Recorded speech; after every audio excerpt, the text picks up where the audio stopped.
Hello, this is Abigail Gray. I'm a senior researcher at the Consortium for Policy Research and Education at the University of Pennsylvania, and I'd like to welcome you to this week's Research Minutes. This is the CPRE Knowledge Hub's weekly podcast where we interview researchers about the latest work being done in the field to help improve education. So this week I'm speaking with Paul Morgan, who's a professor of education and demography in the Department of Education Policy Studies at Penn State. And we're talking about his study called Science Achievement Gaps Begin Very Early, Persist, and Are Largely Explained by Modifiable Factors. This study was recently published in Educational Researcher. Paul, thanks so much for joining me today. Sure, Abby, it's my pleasure. The study is longitudinal, which is a rather novel approach where investigations of the science achievement gap are concerned. Can you say a little bit about what insights that approach permits that would not be possible through a cross-sectional data set or through looking at kids at a single moment in time? With the longitudinal data set, you're following the same kids across time.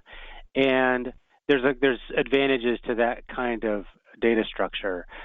One of which is you can report more on children's growth, of course, rather than relying just on one time point only. And you can also examine factors that might predict growth over time. You can establish a sort of a temporal precedence of factors. So a time one can then predict a time two variable. What we've tried to do here is better understand with the data available to us how early the gaps start to emerge, how stable they are, and what predicts the gaps across time. So in this particular data set, the Department of Education, the National Center for Education Statistics, identified a nationally representative sample of children entering kindergarten classrooms in 1998, 1999. And then the children were followed across time with repeated surveys of their achievement, their behavior, a range of other factors. And so the children were assessed at other grades, so first grade, in this data set, third grade, fifth grade, eighth grade. Can you give us just a quick distillation of what you found in response to those sort of key questions? What we observe in this study is that children enter into kindergarten already displaying very large gaps in their relative knowledge about the sciences or the social sciences, and that those gaps at kindergarten entry in turn predict gaps later in first grade, which are then in turn very strongly predictive of achievement gaps at third and then third through eighth grade. Oftentimes in the reporting about gaps, there'll be some reporting of large gaps between, say, children who are high income or low income, or large gaps between children who are white and black, or between children who are English language learners or not.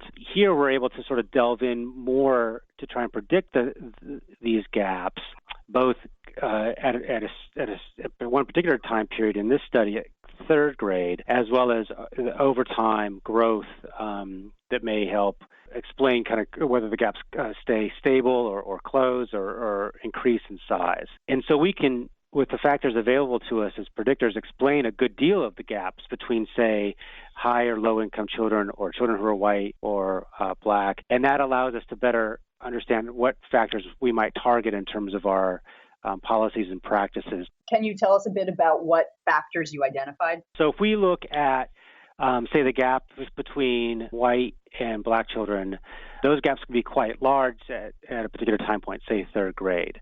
But with the factors available to us, we can explain large percentages of the gap, say, 80, 90% of the gap, or fully explain them for some groups.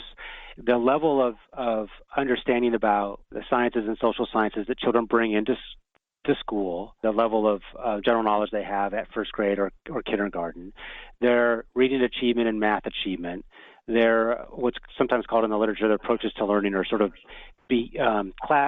learning-related behaviors like attention or task persistence. These things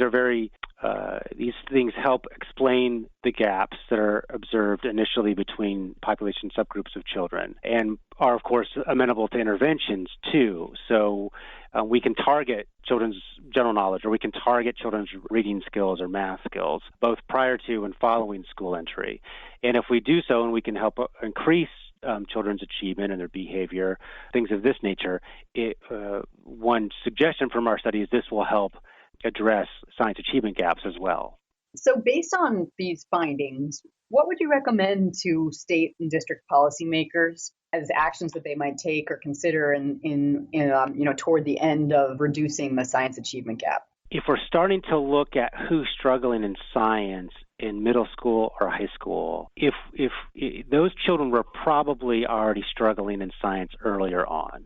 And so rather than waiting to address science achievement gaps when children are older, we should try and direct our intervention efforts early for several reasons. When children start to struggle academically, it can have sort of negative spillovers on other aspects of their development. Mm-hmm. So if you look at children who are struggling academically in both reading and mathematics, they can start to have more negative feelings about themselves. They can start to engage in more negative behaviors. They can have more sort of hardened attitudes towards the academic content as something they're just not good at and they avoid. And of course, that can have sort of negative consequences in and of itself. So what does that mean? It means that we should be sensitive to children's academic struggles early on, including in science. And for those children who seem to be struggling early on, we should think about trying to provide them additional support. Focusing on early struggles in science for children in the primary grades, as well as being sensitive to providing rich opportunities for learning scientific content prior or by school entry, I think could be helpful.